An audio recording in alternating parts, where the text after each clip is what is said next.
Please come. Good afternoon, sir. Good afternoon. Please have a seat. Yes, sir. So, Dr. Prasanna Kumar, Yes, sir. right? Yes, sir. You know the condition of India. India is a progressive country, Definitely, sir. but at the same time, you know, the health conditions of women, particularly the rural women, malnutrition, mortality rate, incidence of other diseases, all this. Yes, sir. You spent money, you did all that, became a doctor, Yes, sir. but you want to serve the people, but you are not interested in serving the people. You want to go there and you can help so many people, which is the need of the hour, and that you are running away and then you want to become a bureaucrat, which is known well for red tapeism, delay, corruption. Why? Sir, I think it's the other way around, sir, because as a doctor, at one point of time, I can just treat one patient, sir, but here I'll be in a capacity where I can really work on the preventive aspect of health, because health is not an individual term by itself, sir, because it has other dimensions like poverty, as you said, nutrition, awareness. In all these aspects, as a civil servant, I'll be capable of delivering much better to the rural India as well as the Indian society, sir. So that is why I chose this field. And moreover, according to me, prevention is better than cure, sir. And it's definitely is that so. Like, I think I'll be in a better position to serve from the civil servant aspect, sir. Really? But what makes you think that you can make a difference when hundreds of all others like you have, with the same ideas, have gone into the IAS, and if they had done what you think they had done, today you wouldn't be having such a health indices and things like that. So if they have not been able to do it, either they have not been able to do or they are not willing to do. So what makes you feel that you can go and change the whole system? Sir, in my opinion, I think they have been doing their best till now, because that is why when we take the 1947 indices, our death rate was almost like 30 to 31%, like 31 per thousand. And right now the death rate is just 7.3. But I'm not saying that it has completely improved. We still have scope for it. And I can take some examples like Dr. Samir Sharma, who was the pioneer of introducing generic medicine in the whole state of Rajasthan. He was a doctor come an IAS officer. So I think people have contributed it. And I would also love to do the same, sir, because there is still a lot of scope left, sir. And I am very confident that I will be able to do it, sir. So tell me, what are the internal and external security threats India is facing at this moment? So to answer to the first part of the question, regarding the internal threat, so the major internal threats which India is facing is the problem of separatism in Jammu and Kashmir. And in the southern states, in the middle and the southern states, we have the problem of left-wing extremism. And in the northeastern states, we have the problem of excess migration and problem of the sons of soil theories, which is happening over there. And in the western borders, we have the problem of infiltration, or cross-border infiltration and drug smuggling, sir. And coming to the second part of the question regarding the external threats which India is facing, one major problem is cross-border terrorism, sir, which is a major threat India is facing, sir. And apart from that, we are also facing major problems in case of economic threats like round-tripping of money and all these Hawala transactions, which is actually threatening the security of India, sir. So if let's say, for example, if you use your credit card, Yes, sir. if you draw money, Yes, sir. okay, you'll have to pay interest Yes, sir. for that, whatever the money. Yes, sir. But I use the credit card to put money into Paytm Yes, sir. and take that Paytm, transfer it back to my account. Yes, sir. Is it called round tripping? Sir, that is not round tripping, because it is what Paytm is offering. It's the market No, strategy. I'm Paytm. cheating, no. Basically, what I should have paid interest, Yes. now I'm avoiding paying that thing. I'm taking the money out of my account, I'm putting it back into my account and making it interest-free, and I can use it. Yes, sir. Sir, that interest is borne by the company of Paytm, sir, because Paytm will be paying the interest to your bank. So because that is the business strategy of Paytm, where they try to attract people first into their hub, sir. So that is a strategy of Paytm, but it is not round tripping, because Paytm will be paying the interest to the respective banks, sir. Okay. We'll come back to you. Thanks. Please. Dr. Kumar,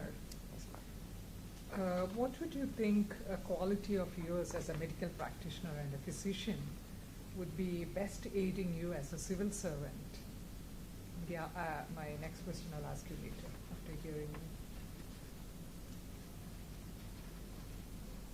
Ma'am, one major quality as a doctor, which I have learned all these years, is decision making, ma'am. I would just like to quote one example from my own experience. Right. It was one Sunday evening where I was the only medical practitioner in my casualty, ma'am. Yeah. And they were like immediately, all of a sudden, within a span of 5 minutes, almost 4 patients came up. So at that time, I didn't know really what to handle. That was the first experience which I had to face such a death or situation, and it was a casualty. All the patients came in an emergency.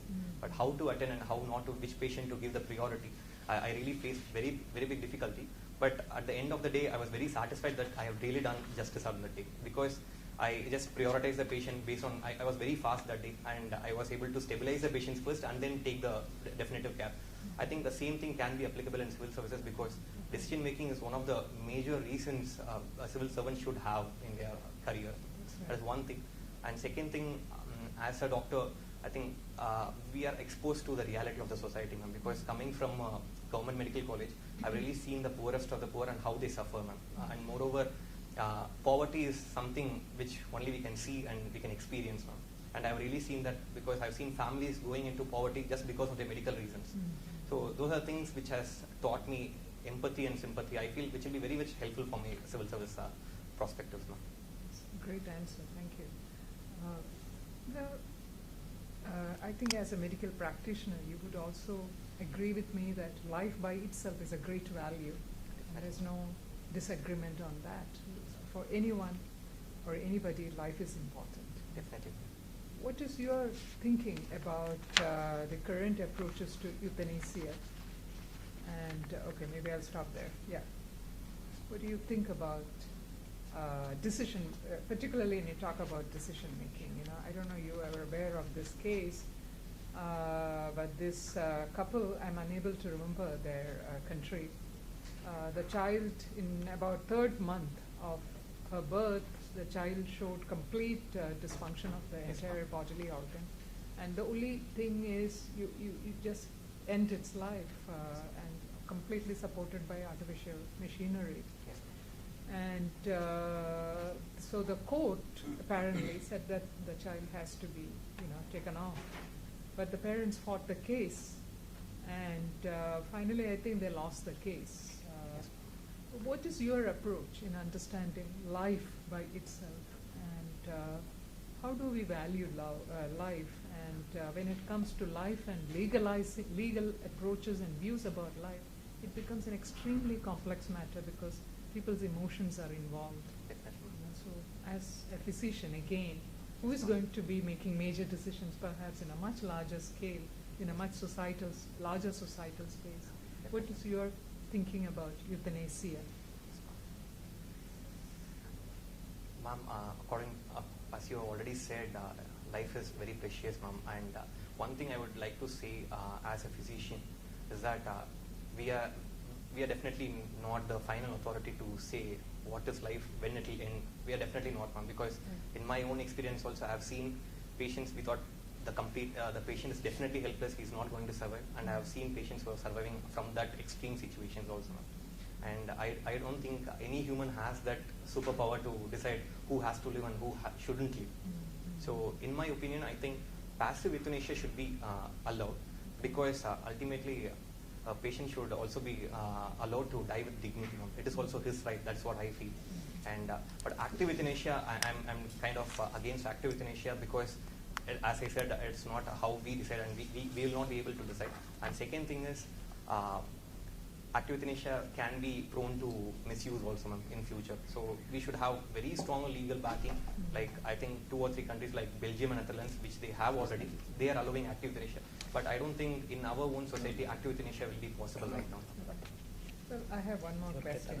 It's not a question, just trying to understand what your views are about. Today there's a lot of discussion on replacing what we call as life, which is inspired by biological material, replacing it by synthetic material, and we largely call it an artificial intelligence, robotics, and so on.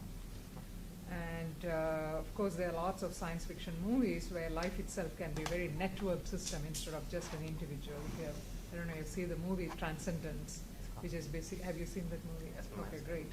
So in that movie, it demonstrates that how life can be so networked, and then you can influence a huge amount of people and systems around. But finally, that movie ends with a sad note, as you know that, right? It's a failure of so-called large amount of life in a networked system. What is your thought on artificial agents, machine agents, mechanistic agents, robotics taking over life and living in this world which we today see as inhabited by ordinary people like you and me? I say ordinary, of course you can contest that.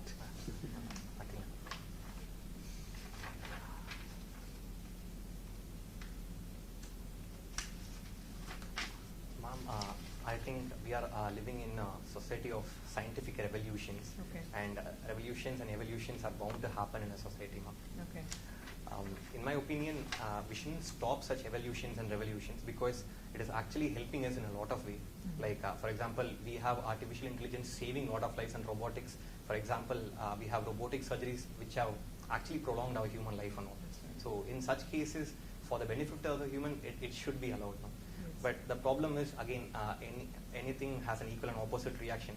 We should be stopping that opposite reaction when it falls into the hands of anti-social elements like the terrorism and all. It can be a major threat to humans. And the thing is, we shouldn't be fastly shifting over to artificial intelligence because it needs some studies, and it should be allowed in a step-by-step manner because, as you said in the movie also, because of the adoption of technology in a faster manner also can be fatal.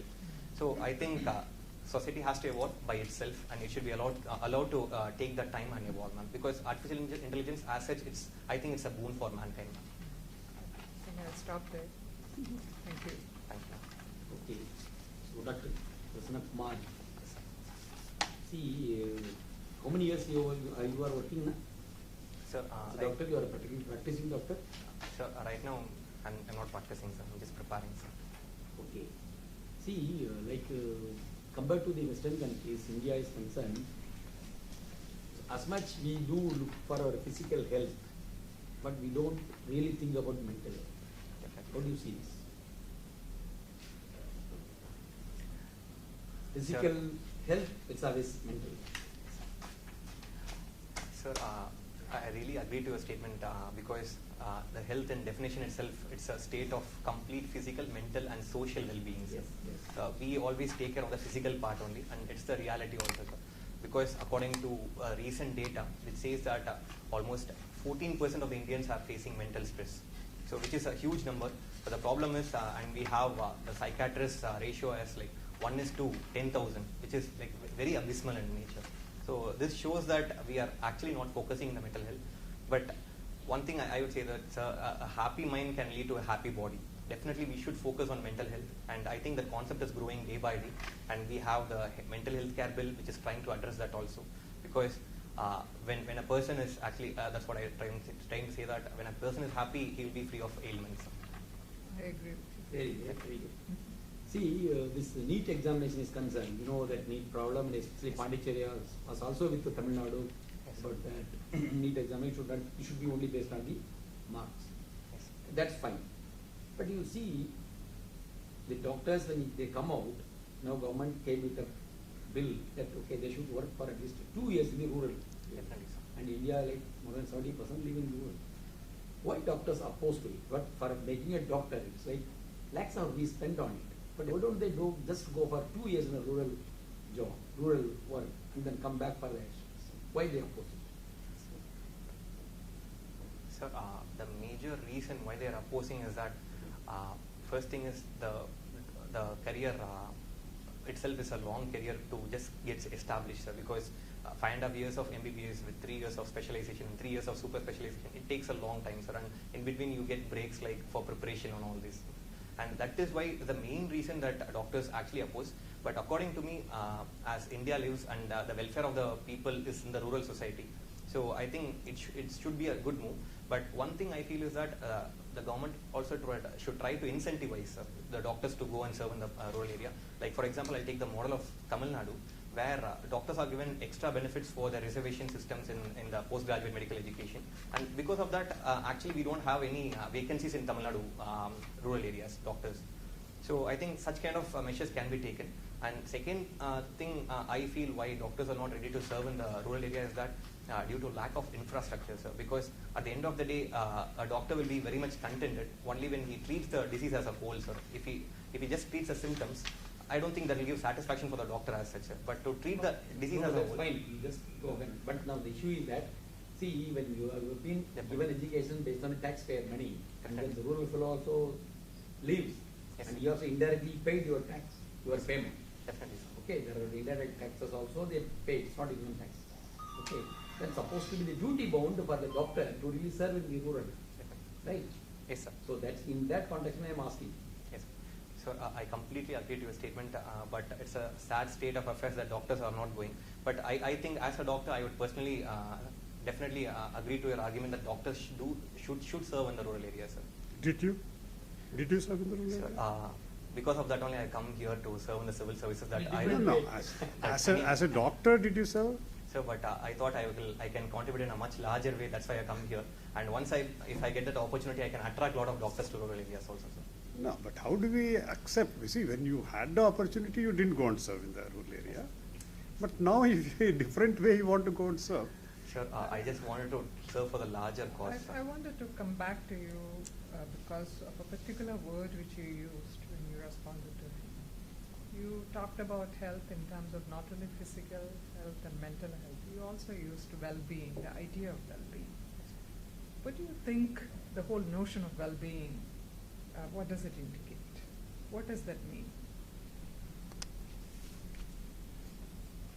Ma'am, the notion of well-being is that a person should be actually doing well in all the three spheres of life. As I said, mental, physical, and also social well-being, ma'am.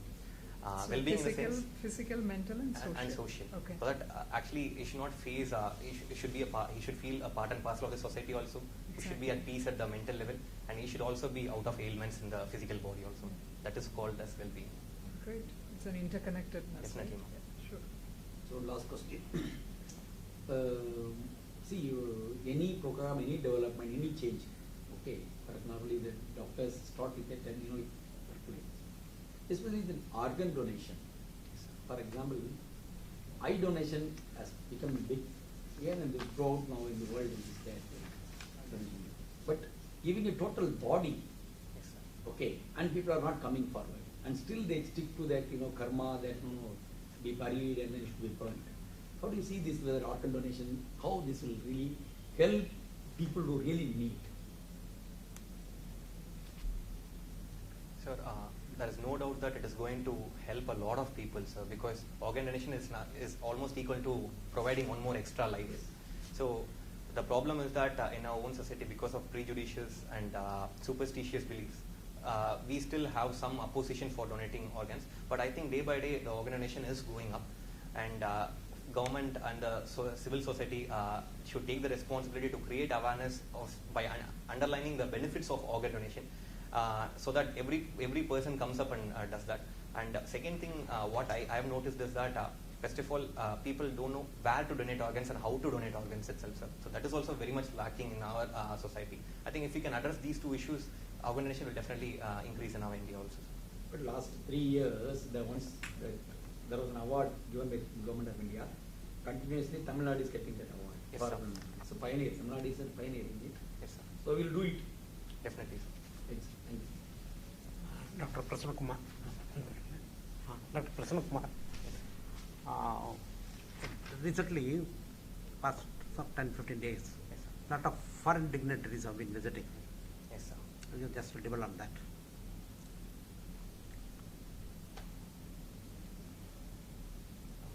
Sir, recently I'm aware of the president of Iran visiting India. Then we have the visit of the Jordanian king to India. And also 2 days back we had a business level delegation from South Korea coming to India, sir. So all these three were happening in the last 10 to 15 days, sir. What about And Canada? I'm sorry, sir, I Canada. just missed out. Sir. I'm really sorry. And then this Today there is a little today there is one person leaving. The Canadian nobody notices because he's so bohemian, Sir. He No, no. doesn't feel like a. I'm sorry, sir. I Actually- missed out. Vietnam president. Vietnam Yes, president. Vietnam He president. came on second and today he is leaving. Yes, sir. Sorry, sir. Uh-huh. Canadian you could not have missed out because that was the one controversial visit. Yes. It generated a lot of publicity, negative publicity, Yes. which normally does not happen. Definitely, sir. What was that? What are the controls Sir, connected with this visit? Yes, sir.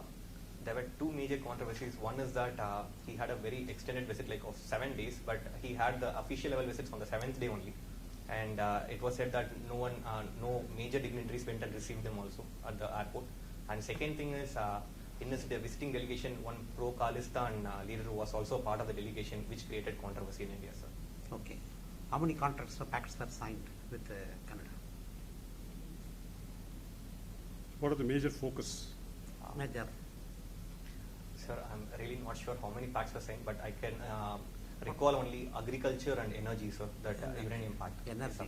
Energy is the major thing. Yes, sir. With Vietnam, how many pacts are signed, agreements are signed? Sir, With I'm Jordan. Yes, sir. Sir, I'm not sure, sir. So you are, what is gunboat diplomacy?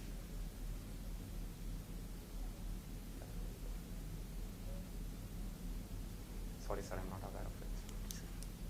Sir, I will give you answer later. So what this controversy, some illegal, ill-conceived decision on passport, and later the government withdrew. What was that? Sir, The government, central government. Definitely. Sir, government tried to propose an extra passport for the a different kind of passport. Which one was an orange color passport on the blue color passport? Orange. Orange. That's Sir, it. two passports were Come to the released, point straight away. in which it was not notified by the Ministry of External Affairs to other countries, and because of that, a lot of people also got rejected for the visa in Germany recently, sir. Orange passport is meant for who? Sir, 1 second, let me recall, sir.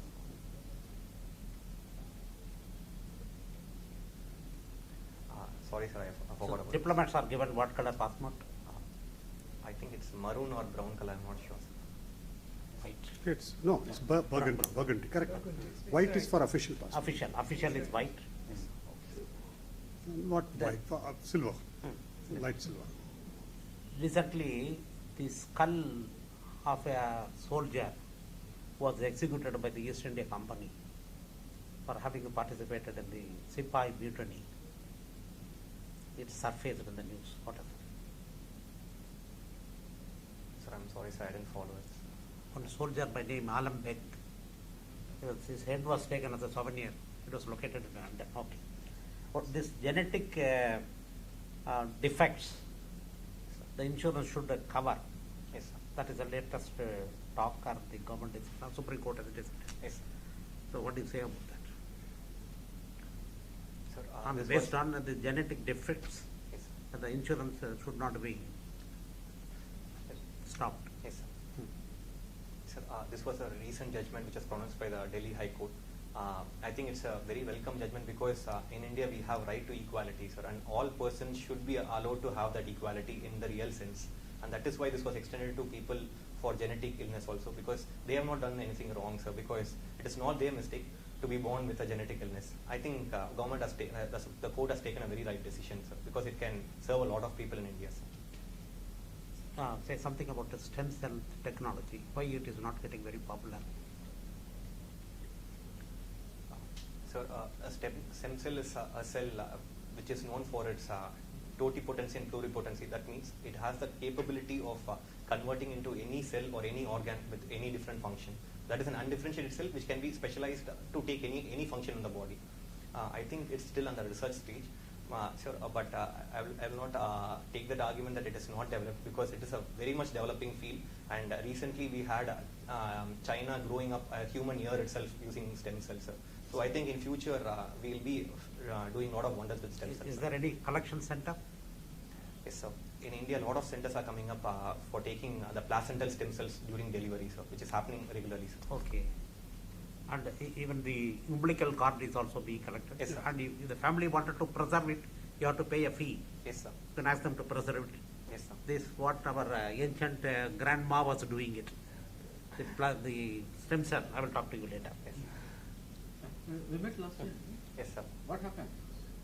Sir, I didn't clear last year, sir. It's asked question about this organ donation. Yes, sir. There are two things. One is voluntarily you are giving your body for research. Now that has been made somewhat simplified now, Yes, sir. unlike 10 years back. But those who are injured and those who are going to die, getting the permission from the person's relatives is an Herculean task. Yes. The words are inadequate to describe the situation, to convince the parents or some of the relatives. What do you think the role of the grief counselors in improving the number of organ donations from the people who are accidentally, get into certain things? Definitely, sir. So, can you describe the role of grief counselors and how many hospitals in Tamil Nadu and Pondicherry are having awareness of grief counselors and also the existence of grief counselors? Sir, to answer to the first part of the question about the role of the grief counselors, they play the major role in convincing the relatives of the Something society. unimaginable. Definitely, sir. It is their role. You can that- persuade a person to donate his organ, a healthy person, he will sign it. But at that juncture, getting Yes, the sir. permission of the Yes, sir. near and dear ones. Definitely, sir. Yes. It's a very difficult role because he has to take into account the emotional Yeah. component of the relatives because they are already in grief also. Yes. So I think they play the major role. Yeah. I'm asking the present status. Sir, At what stage is the role of, because sometime in 2000, yes, sir. almost 18 years back, Apollo Hospital, one person admitted there with multiple injuries. His organs were given to 4 people. 4 to 6, I think, if my memory correct, it's 5 or 6 people. Okay, sir. That time, one doctor told me that the role of grief counselors is very, very important, and Apollo is actually giving impetus to that. So as a man coming from that profession, I'm asking you the role of grief counselors. Is what the government doing is awareness, creating awareness is adequate, or what could the government should do, and what should the civil society and others should do, and doctors like you should do? Sir, personally speaking, even I was not aware of the role of grief counselors, sir, because in my institute, only the doctors take care of this responsibility, So sir. there is no post of grief counselors there. Sir, I am not aware of it, sir. Okay. So I'm really not able to comment on that. Okay. But in your Just second find part, out. You just find out. definitely, sir. Yes. It's actually, very, very small in numbers. There are attempts made to increase it, but it has not taken any. Okay. Now, your second choice is Indian forensics. Yes, sir. What is your view on Aung San Suu Kyi in the Rohingya crisis? And recently, the Oxford Students' Union has demanded that the Nobel Committee should withdraw its Nobel Yes, sir. given to Aung San Suu Kyi. How will you describe this situation? And literally, it's unbelievable for a leader like Aung San Suu Kyi at that stature Yes, sir. to behave like this. Definitely. Sir, actually, it's definitely unbelievable for me also because a person like Aung San Suu Kyi, who had been awarded Nobel Prize already for peace, should actually have taken much more measures than she is doing right Yeah. now, sir. And the one reason which I could see is that, first of all, Myanmar is a very, very young democracy because up to 2011 it was under army control, sir. So I think because of internal pressure and internal politics, she has been folded in this quagmire, sir. And because of that only, she is unable to take action. Is she behaving like this for sheer political vote bank politics? Because that's the conclusion one could arrive. So definitely, sir. We can definitely arrive at that. And one thing is that because it's a very recent democracy, it takes some time for the democracy to establish itself, sir. Mm. So in that phase, the Rohingya crisis has taken up. And but whatever it is, humanity should be the first concern, sir. I think the international community should put pressure on Aung San Suu Kyi and the Myanmar government to consider the pity which the Rohingya people are facing, sir. We support Government of India's role in accepting the refugees. when it is encountered head on the Supreme Court. And Supreme Court asked, why don't you consider Yes, sir. accepting the refugees in liberal mind? The government of India said that India cannot be allowed to be a capital of refugees. Yes, sir. How do you do this? Is the government of India's role correct in it? When it says on the one hand that Vasudhaiva Kutumbakam and on the other side is it because of Shia they are Muslims that the government of India is refusing? Sir, I don't think so. It's because they are Muslims, they are rejected, sir.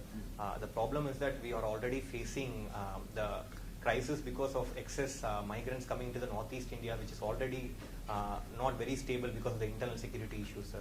And we are also having reports that a lot of Rohingyas have allegiance to the terror groups like Al-Qaeda and Islamic State.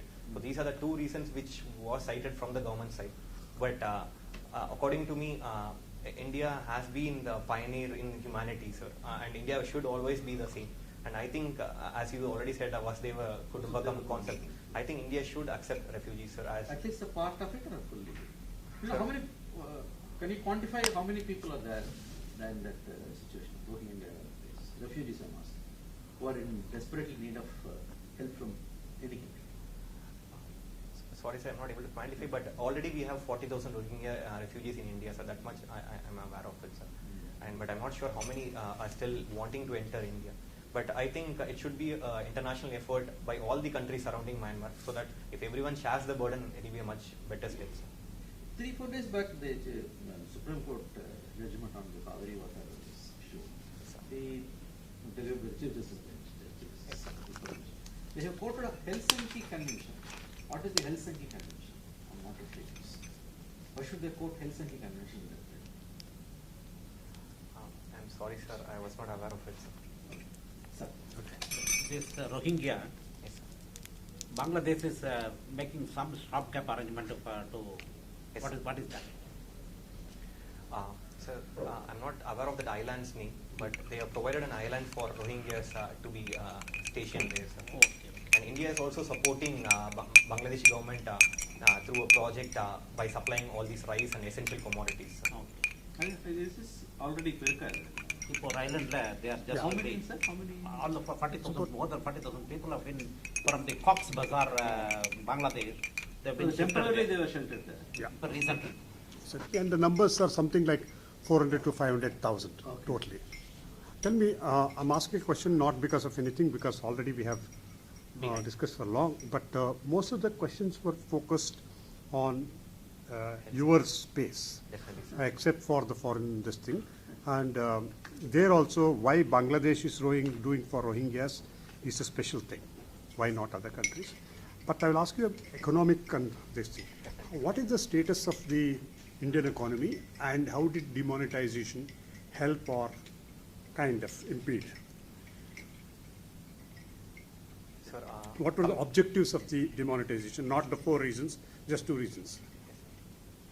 So to answer to the first question about the state of Indian economy, I think just 2 days back, the recent CSO estimate said that we are growing at 7.2% GDP. So that shows that we are again getting back to the position of the fastest growing major economy. And we have $4 billion of reserves, which says that we are in $4 billion.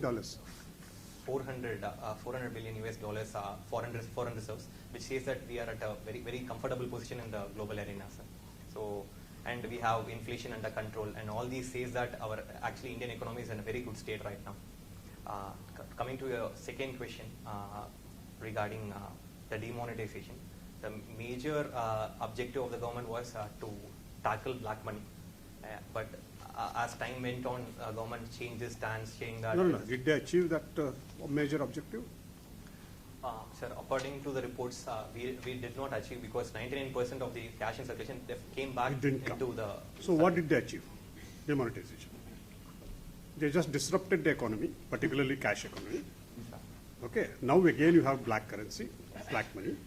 So you did not change the counterfeit currency, which is 60,000 crores has come. So what did they achieve? Sir, according to me, the one major thing demonetization has achieved is that fear in the minds of people, sir, that you will be caught if you are having black money. You needed demonetization to do it? Sir, I don't say that we need such a major step to do that, but at least it has done that, sir. Ethically, people have that fear right now, at least to Maintain. not stack money in their banks or in their Sir, if you house. permit me to ask one question. Please. Are you joking? Sir, I mean, to create fear. So, Like what the are we meantime talking you about? said, dark money in bank.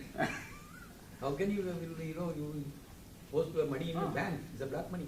no, sir, in international banks they had, sir, they had to bring it back again and change. Has it come from international banks? So we don't know. Sir. Do you have No- any indication to No show that indication. money has gone out?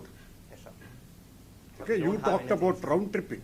Yes, sir. So money has gone out and come back, Yes. but there is nothing. Anyway, thank you. I think I just wanted to round I up. have one Yeah, more please. question. Mm. Yes. I would say a statement, you would have to say yes or no and also kind of justify your answer. Definitely.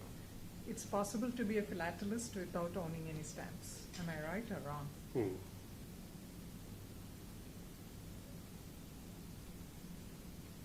Ma'am, wrong, ma'am, because philately itself is a hobby of collection of stamps. Okay. So, but the objective of philately can be achieved even without collecting, because by visiting a lot of museums you can develop interest in stamps, and you have now the digital sources which you can actually save the stamps as images also, ma'am.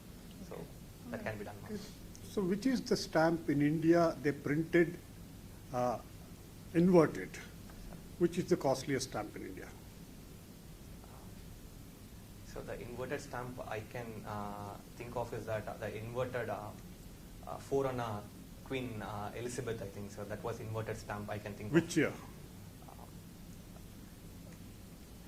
Sure, it was somewhere around 1857, I think. So I'm not sure of the exact year, sir, but somewhere around 1850 to 1860, sir. Okay. Thank you. Just give us a minute. Thank you, sir. Thank you. Thank you very much. And you would see, you have to get ready for, when you are aspiring for, That time will come, sir. ah, After 2 minutes. Just 2 chairman minutes, you'll will come ah, back. yeah. At that time, we'll- Thank you, sir. You come back as you come normally. Yes. Okay. Thank you so much. Thank you. Thank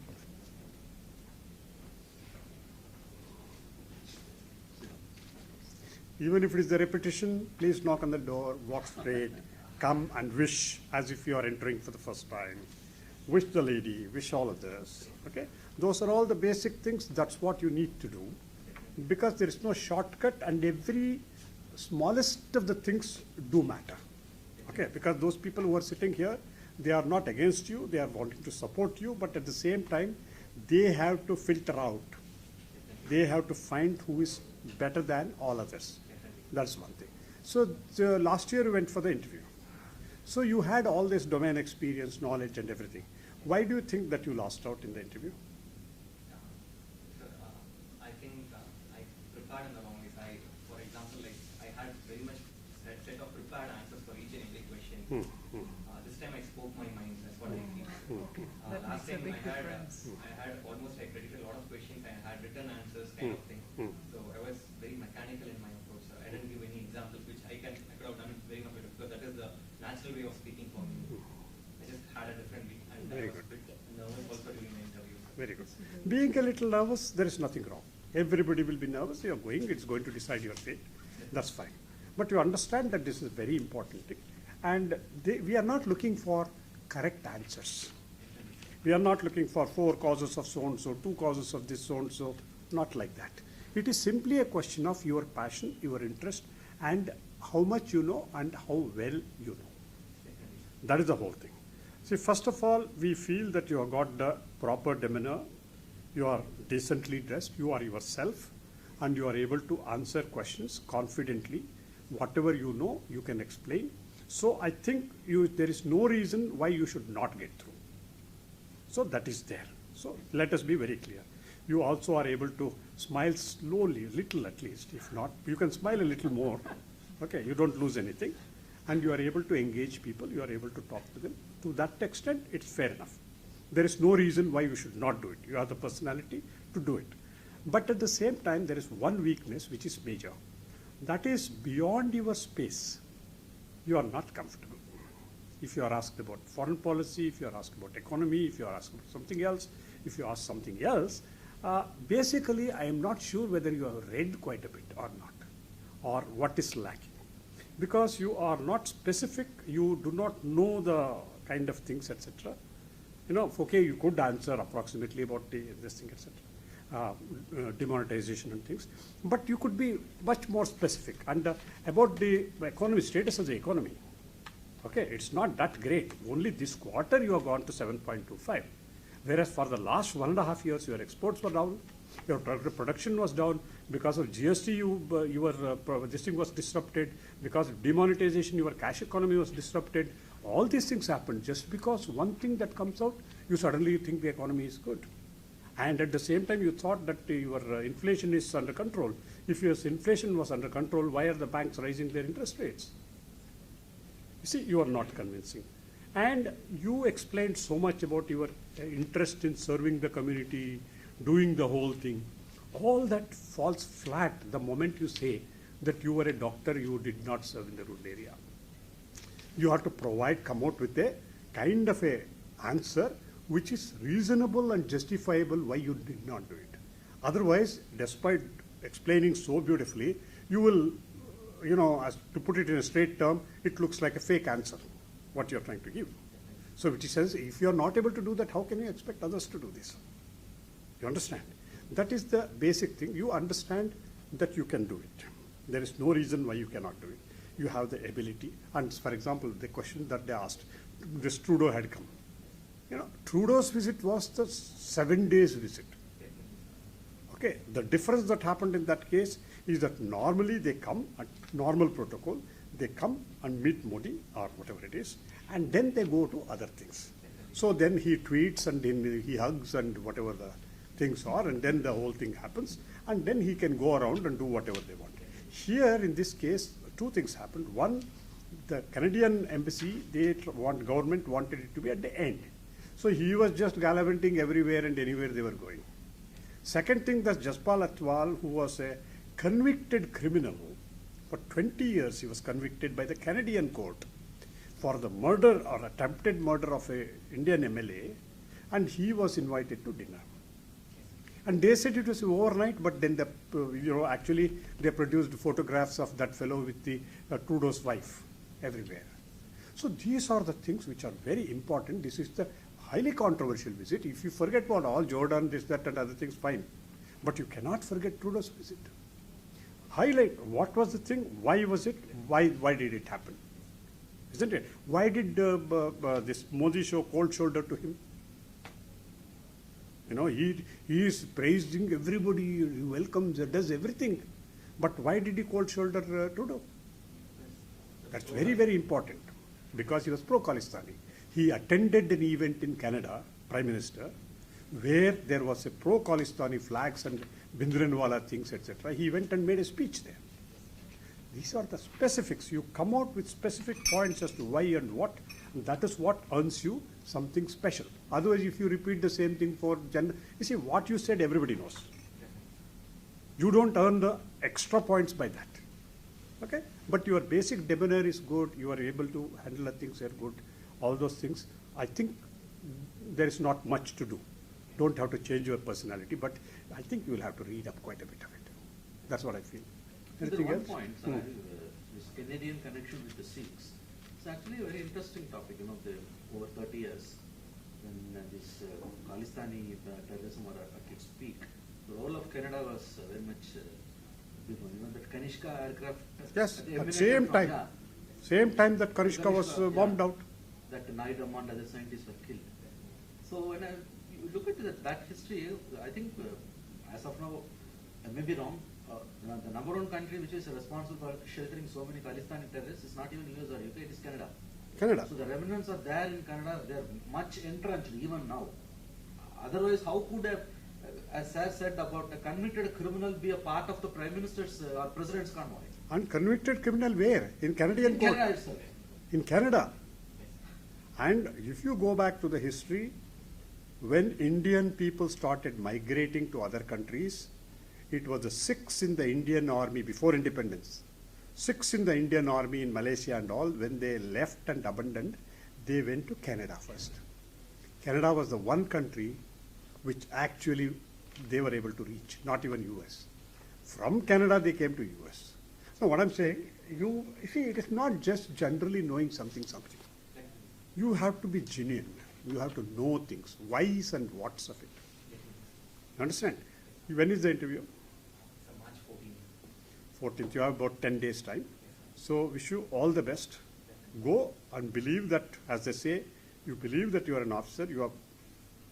There is no reason why you should not get it, because you are no less than anybody else. That's a attitude with which you should go.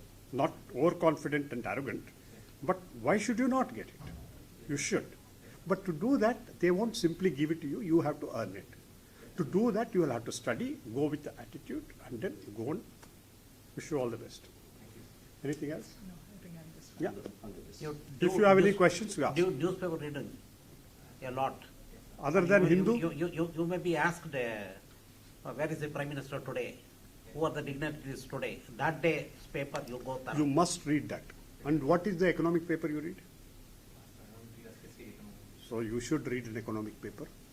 You must read an economic paper, either Economic Times or the Business Standard, any one of them. You must read an economic paper. And that, as I said, on that day of the interview, irrespective of what time you get up, what time you run, whatever it is, you must read the newspaper and go. You should know the headlines. Go with an idea, where is the Prime Minister that day? Who are the dignitaries in the country that day? Like that. What the headlines? Basically, you should know what is happening. Okay, internally and externally, what are the important things? Okay, wish you all the best. Right. All the best. Thank you so much. Thank you. And when you say that, say it confidently, wish them each one, and then go. Okay? Thank you. Okay. Actually, you said you can just walk in normally. You said that's why. No. Walk in normally as you enter. You understand? If there is Normally, in the sense, how are you normal? I didn't say walk in casually. Isn't it? Walk in. on the board, if you find a woman member, first Wish them. with Okay. them, and the others later. I get all the privileges. Yeah, yeah, yeah. In this Good, context. that's true. You know, that has to be like that. That's a basic etiquette. How much was the last interview? Now you should get good. Okay? Okay, But you realized it. but must read up on it. You can't, you may be good at your subject, but you should also have some more information. Okay? All the best. All the best.